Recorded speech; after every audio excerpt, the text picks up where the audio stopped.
Thanks for tuning in to Bourbon Drop. I'm your host, Myron. Today, all the way from Texas. Shout out to my buddy CA, man. He is always looking out for me, always looking out for the channel. Look, this is a Texas-only release. He was able to get me a bottle. I can't wait to get into it and give you guys a review. Bottle drop, bottle drop, bottle drop.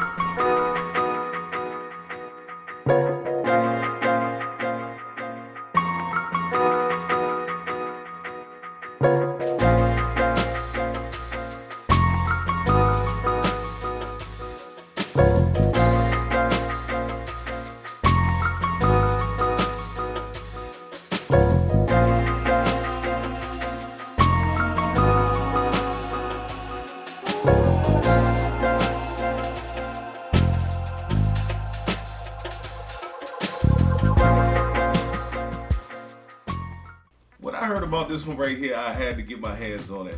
I am not always a big fan of the charcoal mellowing process. It does not always hit me right. However, this is King Ranch Charcoal, one of the biggest charcoal producers in the United States. So I wanted to get into the glass, give you guys a review, see where we go, because this thing right here, man, I was like, I'm a big Brown-Forman fan, so if I don't like it, what's gonna happen? The first thing I get is bananas. It is banana heavy. You know that Brown-Forman banana smell that comes through the glass. I get a spicy oak. It's a touch of pepper, but it smells more like a spicy oak, like a spicy wood. It's gotta be that mesquite charcoal that they filter it through. I mean, it is really heavy on the nose right now. Let's go into the palate, because that's pretty much all I'm pulling out. Now, I tried to let it get a little bit of airtime in the glass. I tried to take a little bit of a sip out of it just to familiarize myself with it, like I always say. So, cheers, CA. Let's get into it.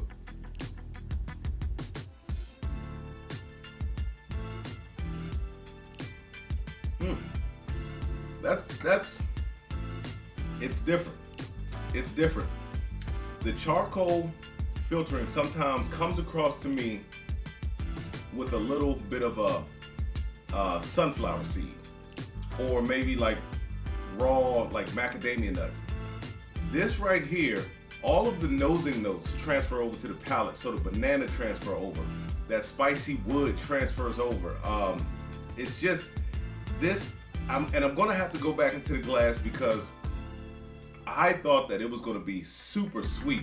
Some of those caramel notes come out too, because I did get a little bit of caramel. It was mainly vanilla heavy and banana heavy.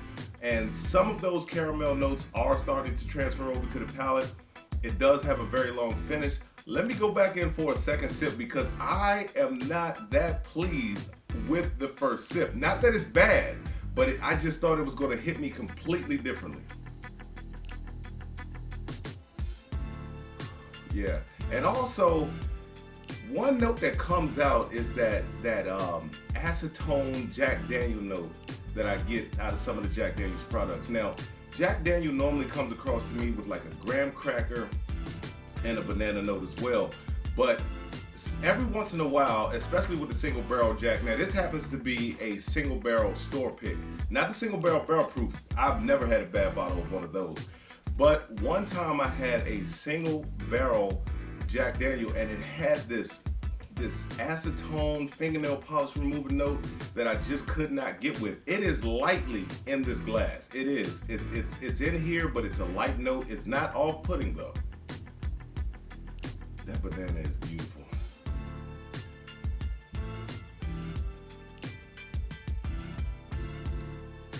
Yeah, it comes alive more on the second sip. That second sip, I get all of the banana, I get all of the cream. This thing right here is like a banana pudding pie with vanilla wafers all around it. I mean, that's what's in this glass, but it'll get a ding because it has that acetone note, that fingernail polish remover note that's in there. But like I said, it's not off-putting, but it just comes out of nowhere and it kind of hits you by surprise. Also, that spicy wood char, it's all across the mid and all across the back, and it's approaching the front. It's got a lot of char in it. I am not a big fan of char from the front to the back. I don't mind when it finishes with char.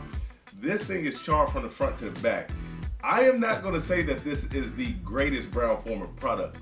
Is it drinkable? Yes. I do think it offers some great flavors, but I don't know, man. This one right here, let me go back in for the third sip, see if it can change my mind.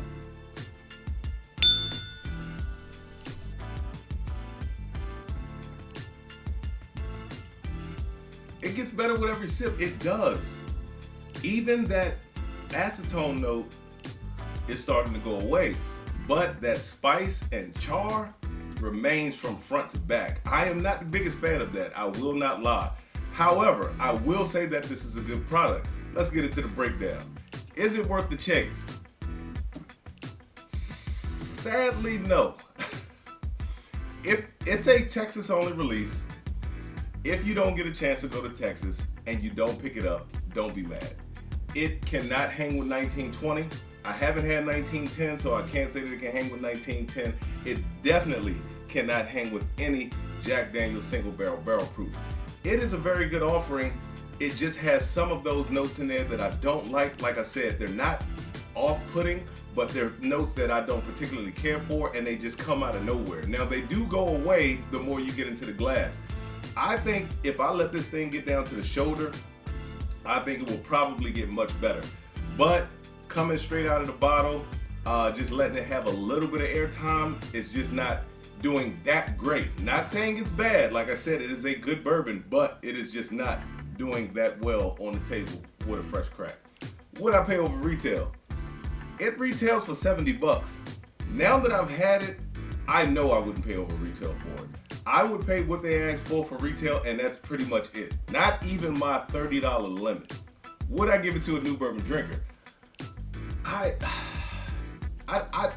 would not give it to a new bourbon drinker. It's got too much of that spice and char on the complete tongue. I mean, my tongue is covered from front to back with this spicy char that I am not a huge fan of. Now, I think that acetone note would also be kind of off-putting to a new bourbon drinker. I would give this to maybe an intermediate bourbon drinker or more of an experienced bourbon drinker, but I would not give it to a new bourbon drinker. Will it always be on the bar?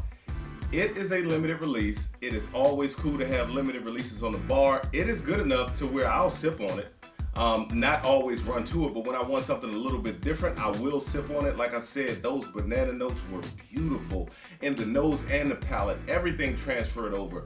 That vanilla wafer transferred over. It is a banana pudding pie with vanilla wafers all the way around it with vanilla wafers crumbled on top. The only ding is that, well, the only two dings that I would give this thing is that acetone note and that char going all across the tongue that just didn't sit well with me. Well, with that being said, let the whiskey flow, never run out unless you're headed to a drop. Till next time.